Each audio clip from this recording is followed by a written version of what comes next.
Hey guys, Peter here to tell you about the latest from Lacuna Coil, Sleepless Empire, out February 14th on Century Media Records. The album has 11 tracks, 47 minutes in length, and this is the band's 10th full-length studio record. They are an Italian gothic metal band. Now when it comes to the design of this record, I felt like the album came across as a greatest hits, a compilation style album, and there's three main reasons for it. The first reason is the overall level of quality that this album has. The album is very balanced from that standpoint. When you look at these 11 songs individually, easily any single one of them could be a single on this record. The other aspect of this experience that I had listening to this record that makes this feel like a compilation or a greatest hits is that each track has its own sense of individuality. Each track has its own DNA. Sure, you can easily find the common thread that brings all of these songs together under one single umbrella, but it's undeniable that each and every single one of them have something different to offer. Last but not least, the third point is that these songs, all 11 of them, could fit easily on previous records from the band.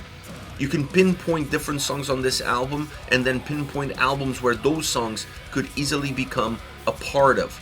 Having the ability to bring that old DNA of Lacuna Coil into the present and then allow it to have a different outcome in terms of how it sounds and how the album feels is exactly the secret formula that brings this whole record together.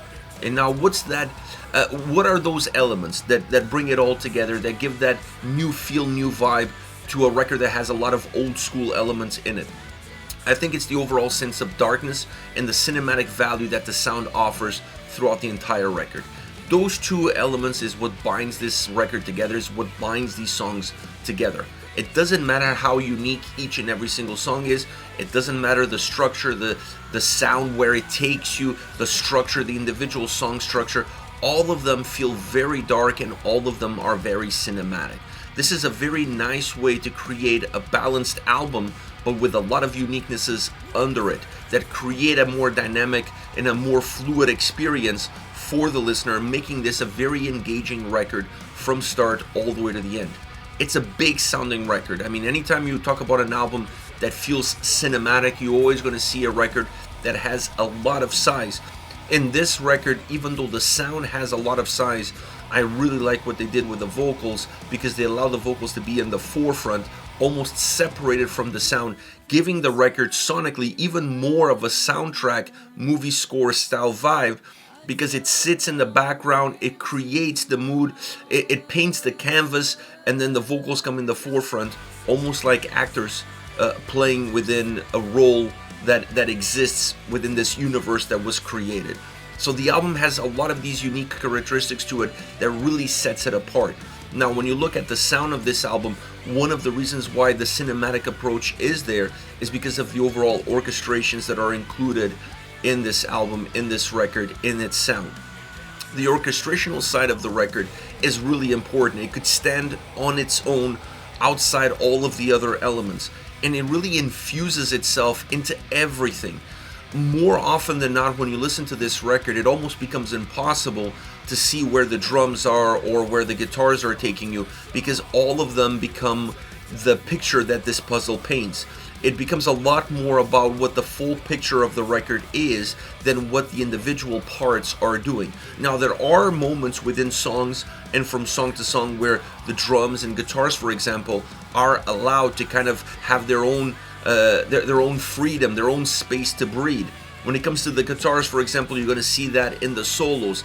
The solos on this record definitely give the guitars a little bit more space, allow them to go outside of that barrier that the overall orchestrations have created.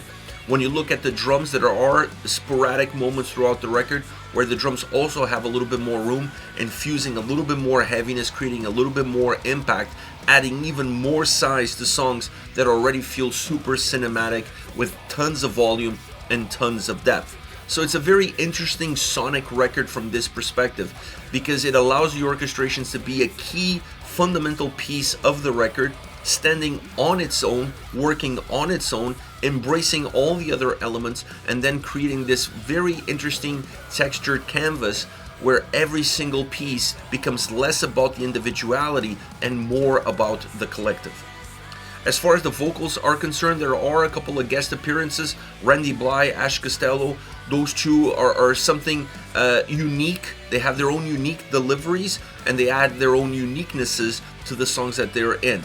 Outside of those two cameos, if you will, if you're going to stay on the cinematic vibe, on the cinematic score-like approach, besides these two cameos, you obviously have Christina taking the brunt of the role, as you would expect, and then you have Marco adding his harsh vocals, which obviously brings quite a bit of heaviness to this record, and it needed it.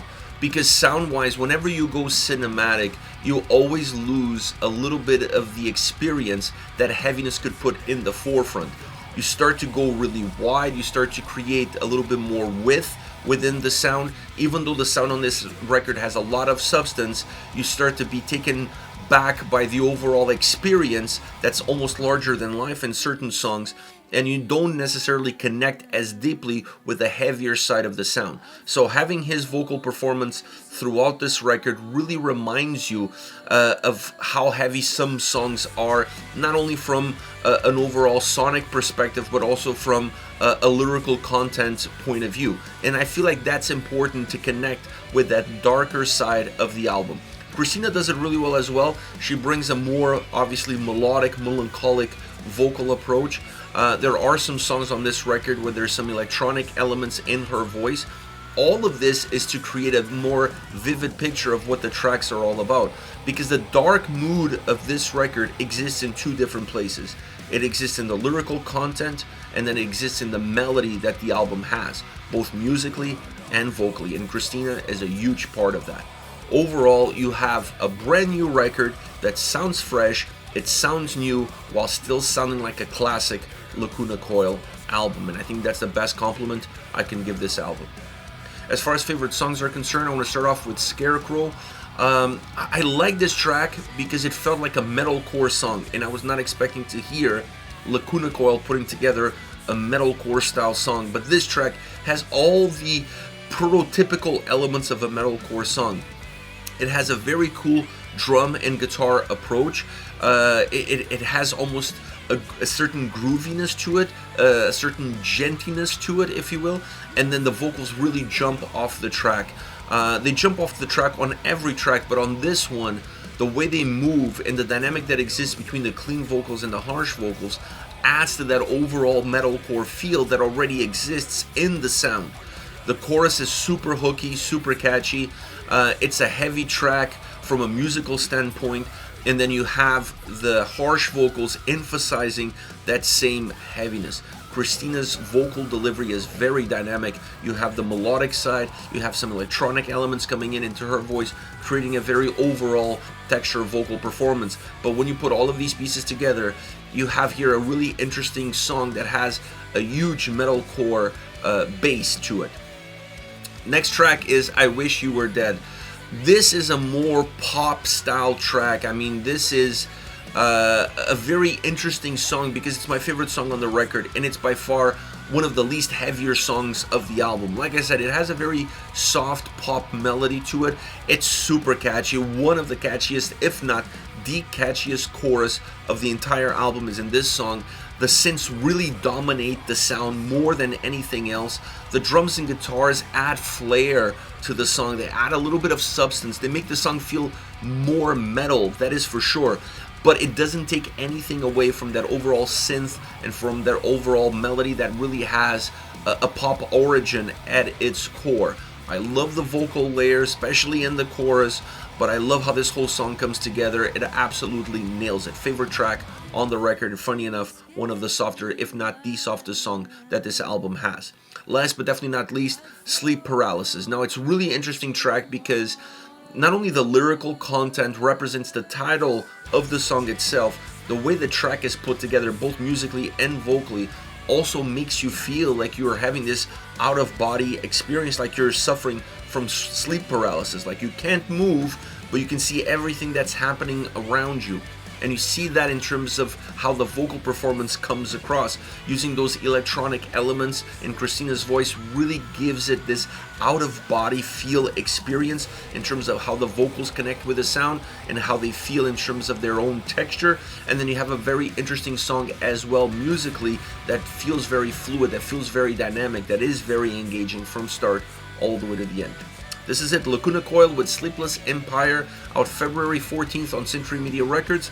Let me know your thoughts on the band, on the singles. Hit me up in the comment section. I'll see you all at the next video. Take care, guys.